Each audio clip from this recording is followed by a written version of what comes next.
Hello and welcome back to HardReset.Info. In this video I will show you how to check storage on iPhone 16. Let's begin.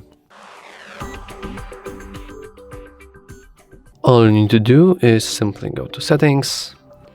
In here you want to click General. And at the top you can see iPhone Storage. Once you click it, you'll see basically how much space you're currently using, how much storage you have left.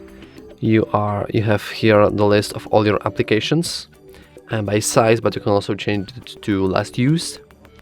So for example, I can do this, and if I scroll down, I can see the applications that I haven't used for like a very long time.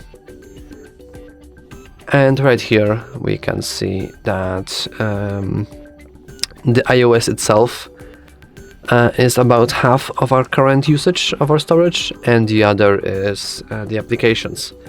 We can also enable our unused apps, but that's well, if you want you can enable it, but that's basically how you check your storage. And that's all for this video.